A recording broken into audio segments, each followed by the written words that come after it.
اللہ تعالی ہم پر رحم کرے، ہم اپنی غفلت سے ہوشیار ہو جائیں، اپنی نیندوں سے جاگ جائیں، اس سے پہلے کہ یہ شور ہو جائے کہ فلاں شخص بیمار ہو گیا ہے۔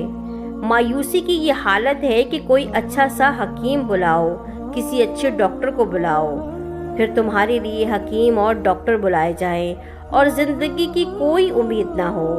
پھر یہ آواز آنے لگے کہ اس شخص نے وصیتیں شروع کر دی ہیں، اس کی زبان بھاری ہو گئی ہے، اب تو آواز بھی اچھی طرح نہیں نکلتی، اب تو وہ کسی کو پہچانتا بھی نہیں ہے، لمبے لمبے سانس آنے لگے ہیں، اس کی زبان پر گرہ پڑ گئی ہے، یہ تو پلکیں بھی نہیں جھپکتا۔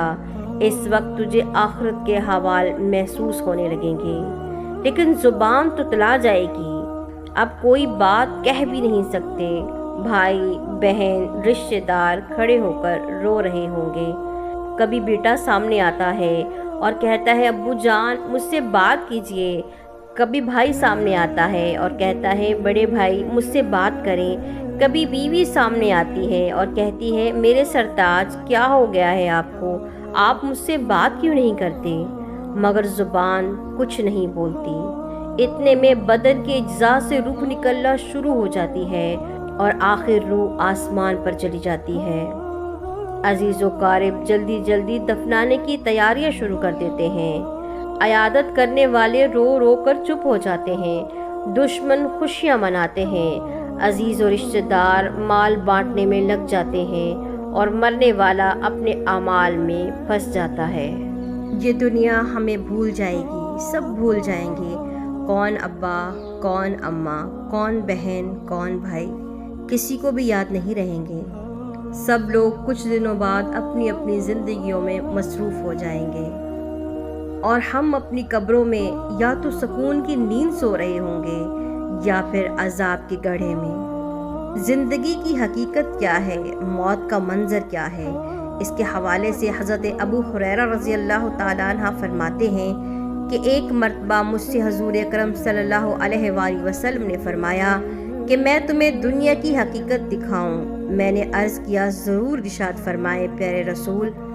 آپ صلی اللہ علیہ وآلہ وسلم مجھے ساتھ لے کر مدینہ منورہ سے باہر ایک کوڑی پر تشریف لے گئے جہاں آدمیوں کی کھوپڑیاں پڑی ہوئی تھیں، پیخانہ، پھٹے ہوئے چیتھڑے اور ہڈیاں پڑی ہوئی تھیں۔ حضور صلی اللہ علیہ وآلہ وسلم نے فرمایا ابو ہریرہ یہ آدمیوں کی کھوپڑیاں ہیں، یہ دماغ اسی طرح دنیا کی حرص کرتے تھے جس طرح تم سب زندہ آج کل کر رہے ہو، یہ بھی اسی طرح امیدیں باندھا کرتے تھے جس طرح تم لوگوں نے امیدیں لگائی ہوئی ہیں۔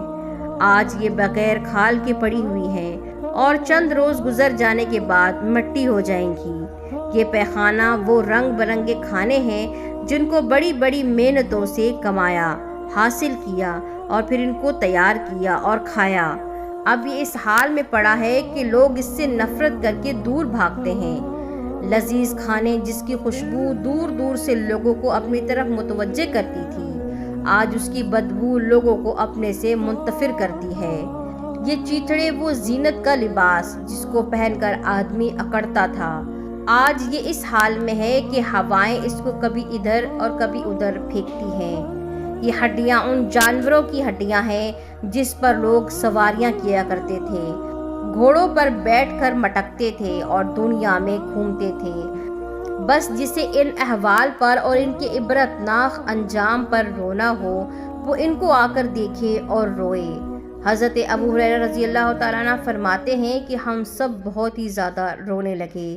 ایک اور حدیث میں آتا ہے کہ حضور صلی اللہ علیہ وآلہ وسلم کا ارشاد ہے کہ دنیا ظاہر کے اعتبار سے میٹھی اور سرسبز ہے اور اللہ تعالیٰ نے تم کو اس میں اپنے اسلاف کا جانشین اس لیے بنایا ہے تاکہ وہ یہ دیکھے کہ تم اس میں کیا اعمال کرتے ہو۔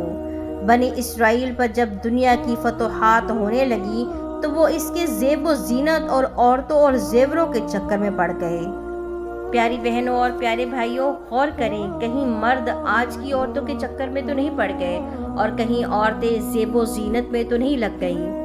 حقیقت تو یہی ہے کہ آج کا مرد صرف عورتوں کے چکر میں ہے، عورتوں کو دیکھنے میں ہے، سوشل میڈیا ان چیزوں سے بھرا پڑا ہے۔ ایک عورت کے نہ جانے لاکھوں فالوورز ہوتے ہیں اور وہ عورت بذات خود زیب و زینت میں لدی پڑی ہے۔ اس عورت کو اللہ تعالیٰ نے حکم دیا کہ اپنے اوپر چادر ڈال لے، اپنی نظروں کو جھکا لے، لیکن اس عورت نے اپنی نظروں کو اٹھایا اور اپنی چادر کو اپنے لباس سے اتار کر پھینک دیا۔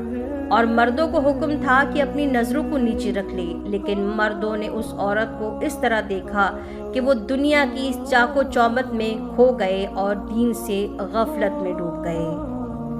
یہ دنیا ایک فانی دنیا ہے اور ان قریب ختم ہونے والی ہے۔ آج ہی اگر ہمیں موت آ جائے تو ہماری آخرت شروع ہو جائے گی۔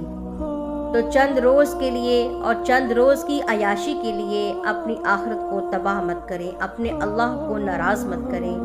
آئیں سچی اور پکی توبہ کریں، اس کے حضور ایسی توبہ کریں کہ دوبارہ اپنے گناہوں کی طرف پلٹ کر بھی نہ دیکھیں۔